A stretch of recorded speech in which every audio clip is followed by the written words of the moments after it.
Magandang gabi po, Luzon, Visayas at Mindanao.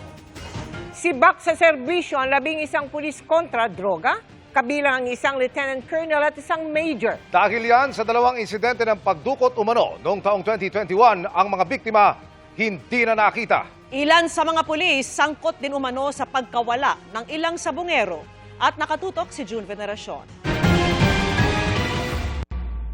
Sa kuha ng CCTV sa Maynila noong February 17, 2021, huling nakita si Dane Mark Carlos. Sinusundan siya noon ng dalawang kotse. Nakuha na po nila yung anak ko. Nang sumunod na buwan, dinukot naman si Charles Dean Soto. Nagreklamo ang mga magulang ng dalawa sa National Police Commission o NAPOLCOM. Dinukot umano ang kanilang mga anak na mga pulis mula sa Regional Drug Enforcement Unit ng NCR Police Office. Sa desisyon ng NAPOLCOM Anbank, dismissal sa serbisyo ang parusa sa 11 anti-illegal drug operative ng PNP, kabilang ang isang lieutenant colonel at isang major.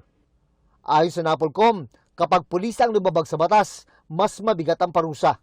Sabi rin ng PNP chief, walang puwang sa pulisya ang pang-aabuso sa otoridad. Tuloy-aniya ang paglilinis sa kanilang hanay. Kapag ikaw yung umabuso, ito po ang kahinatan ninyo sapagkat makikita mo naman po ang katotohanan kahit na sa administrative case pa lamang po.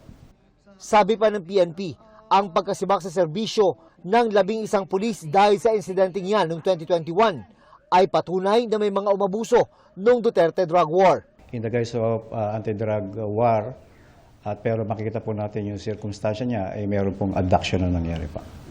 Kabilang sa mga sinibak na pulis, ang ilang nasasangkot din sa kaso ng mga missing sa bungero. Sinusubukan pa ng GMA News na makuha ang panig ng mga tinanggal sa serbisyo. June Veneracion, nakatutok, 24 oras.